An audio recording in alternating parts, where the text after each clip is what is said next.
네, 안녕하세요. 용감한 오렌지입니다.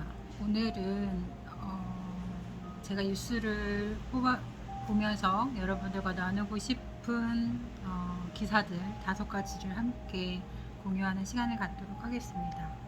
제가 오늘 아침에 이제 신문 보도를 보면서 눈에 띄었던 기사는 경향에서 나왔었던 기사인데요.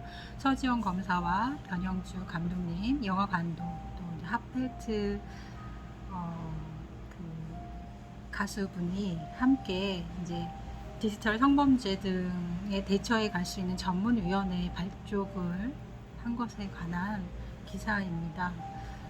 서지원 검사가 미투 JTBC 방송에 나와서 관련한 피해 사실들을 이야기했던 시간이 벌써 2018년도 2월, 지금 18, 19, 20, 21, 4년이라는 시간이 지금 흘러감에도 불구하고 한국 사회가 여전히 관련한 모든 사안들이 전반적으로 변화한 것들이 없습니다. 그래서 서지원 검사도 미투 이후에 가장 힘들었던 점으로 아무것도 변화하지 않은 점, 그 점을 참 힘들게 생각한다고 인터뷰 발표를 했는데요. 관련한 기사를 제가 보면서도 지금 일어나고 있는 공군 성폭력 사건도 그렇고 가정폭력, 강동구청의 이정훈 강동구청의 가정폭력 사건도 그렇고 이렇게 디지털 성폭력 문제도 그렇고 또 강간죄 폐지와 관련된 저희 운동들이 지금 또 입법 개정을 놓고 있는데 참 전방위적으로 변화해야 될 것들이 너무나 많은데 아무것도 변화하지 않고 있는 사회가 참 답답합니다. 그래서 이렇게 대선을 앞두고 여성들의 의제, 주요한 현안 의제들이 주요 대권 주자들의 어떤 공약들로 사실은 나와줘야 하는데 관련한 대선 주자들의 면면을 보았을 때 성평등 공약을 내걸 수 있는, 또 성평등 정치 철학을 내보일 수 있는 대권 주자들이 그렇게 보이지 않습니다. 이런 상황에서 이재명 경기도지사의 성평등 정책 발표가 있었는데요. 그냥 제가 자세히 살펴보지는 않았지만 그냥 그 모습, 정책 공약을 발표하는 그 모습 자체가 참 이재명과 너무 부조화스럽다라는 생각이 듭니다. 일단 진실 여부를 우리가 가릴 수 없다 하더라도 그 문제가 되고 있는 김부선 사태부터 무언가 명확한 국민 앞에서 해명들이 좀 필요하지 않나 이런 생각이 들었고, 제가 지난 그 대선 토론회 때 그 정세균 후보가 이제 관련해서 질의를 했었었는데 그것을 답변하는 대응 태도가 또 한 번 굉장히 좀 너무 이렇게 상대를 되게 당혹스럽게 만들 수 있는 그런 태도의 답변이었죠. 제가 이 자리에서 바지를 한 번 더 내릴까요? 라고 이렇게 말씀하시는 태도를 봤을 때는 국민에 대한 사과도 없고 대선 후보로서 그런 질문을 받게 되는 그런 것에 대한 어떤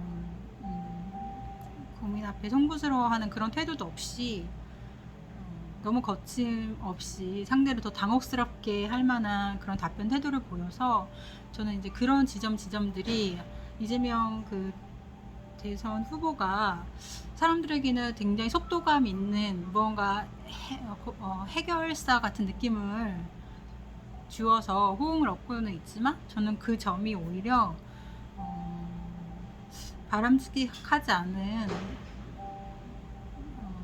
그런 점을 갖고 있다고 전 나름대로 이제 저 개인적으로는 그런 의견을 좀 갖고 있습니다.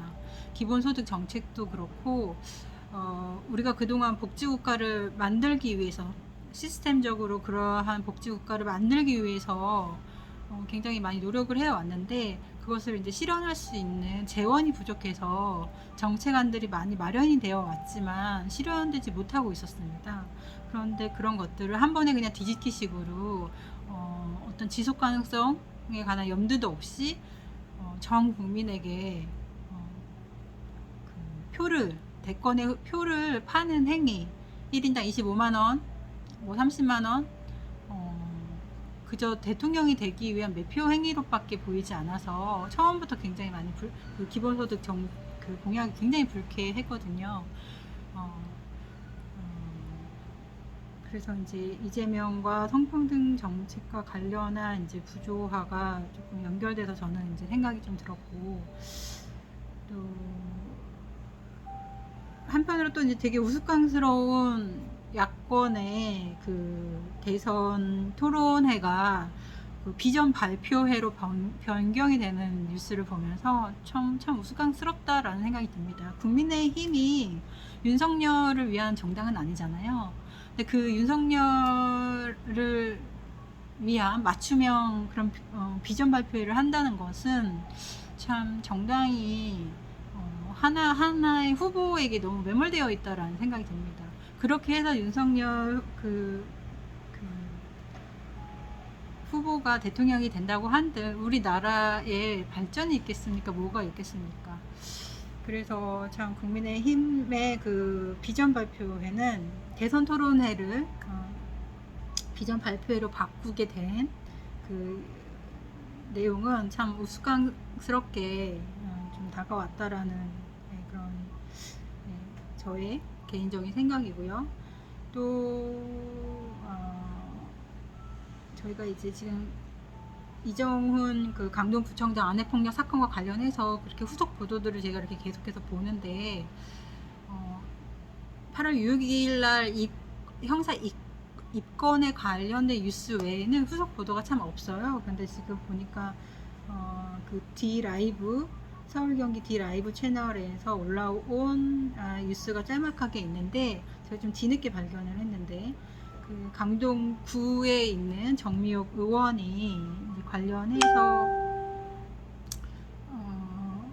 이제 발언한 내용들이죠. 이제 해당 그 강동구에 위기가정 통합 지원 센터를 설립하고 맞춤형 그 사각지대 맞춤형 지원을 실행해 가고 있는 그 현 시점에서 현재 강동구청장의 아내폭력 사건은 참 모순적으로 다가온다라고 이제 비판을 냈는데, 이 정미옥 의원이 보니까 국민의힘 소속 의원이더라고요.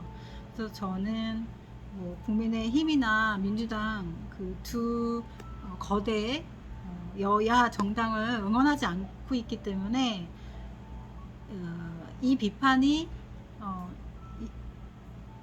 여야 정쟁의 정치권의 운동 그 정치로 이용되거나 활용되기를 바라지 않습니다. 그래서 어떻게 하면 조금 여야 기득권 정치에서 조금 더 자유로운 그런 당사자들과 이런 이권에 개입되지 않는 분들과 함께 이 해당 가정폭력 문제, 불교에서 처분되는 이런 문제들을 좀 규탄해 갈 수 있을까, 관련한 활동들을 지속해 갈 수 있을까 좀 고민이 되고요. 얼마 전에 그 심상정 정의당 의원이 대선 출마 선언을 했잖아요. 거대 양당을 지지하지 않는 입장에서 이런 정의당이라던가 또 그 진보당의 활동들을 저는 응원하고 있습니다. 그래서 이제 심상정 대표의 대선 출마를 저는 지지하는 마음이고요. 이번에는 조금 좋은 결과가 저는 있기를 바랍니다. 저 개인적으로는 더 열악한 목소리를 내고 있는, 그러나 올바른 목소리를 내고 있는 그 진보당을 마음속으로 응원을 하는데요. 특히나 요즘에 제가 이제 관심 있게 듣고 있는 목소리는 그 안에서 이제 그 요양보호사 분들의 그 노동 처우 개선을 위한 그 목소리에 좀 귀를 기울이고 있습니다. 우리가 한 번도 우리 사회에 내지 못한 목소리가 우리 사회에 발화될 때 정말 그 목소리에서 막 쇳소리가 나죠. 한 번도 그렇게 큰 소리로 어떤 자기 주장을 우리가 해보지 못했기 때문에 그 피 맺힌 절규의 목소리가 쇳소리처럼 울려날 날 때가 있습니다. 저는 그 요양보호사의 처우개선을 말씀하시는 그 당사자의 발언을 들으면서 이 목소리에 우리 사회가 귀를 기울여야 한다는 생각이 좀 들었고요. 어, 어, 지금은 저의 생각은 이재명의 매표 행위에 저희가 박수 칠 때가 아니라 여성은 지금 여성 정치를 할 수 있는 새로운 구조를 만들어 가야 하는 때라고 저는 생각을 합니다. 지금 나와 있는 선수와 또 지금의 구조에서는 새로운 주장을 가지고 있는 새로운 정치 신예들이 나올 수 없는, 도전할 수 없는 구조이기 때문에 지금 대선이 치러지고 있지만 우리는 여기서 새로운 여성 정치를 할 수 있는 정치적 구조를 조금씩 만들어 가야 하는 때가 아닌가, 저는 그런 생각을 하고요. 제가 2020년도에 썼었던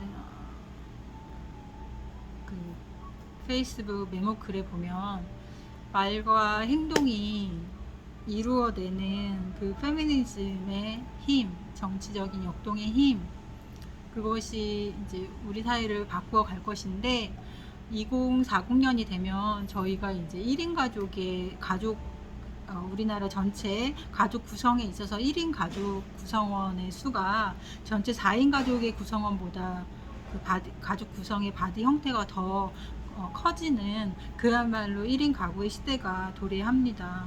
그래서 지금 2021년 지금부터 정말 전향적이고 전폭적인 새로운 가족 지원에 관한 정책들이 입안되지 않으면 매우 위태로운 상황이 저는 올 수 있다고 생각합니다. 그래서 지금의 정치 여야당이 그들만의 남성만의 리그를 펼치고 있는 그런 정치 소용돌이에서 지금 빠져나오지 않는다면, 그래서 새로운 성평등, 노동 돌봄, 사회 조건을 만들 수 있는 사회 정책을 새롭게 입안하지 않으면 앞으로 대한민국의 그 힘은, 국력은, 또 정치, 경제, 사회, 문화는 매우 큰 불안정, 갈등, 혐오, 개인의 아픔으로 다 다가올 수 있는 그런 좀 위중한 상황이라고 저는 생각을 하고요. 그래서 성평등 정치가 절실히 필요한 때라고 생각합니다. 오늘 영상은 이 정도로 마무리하고요. 매일매일 조금씩 절망하지 않고 낙담하지 않고 희망을 찾아내는 그런 정치를 저도 하겠습니다. 네, 감사합니다.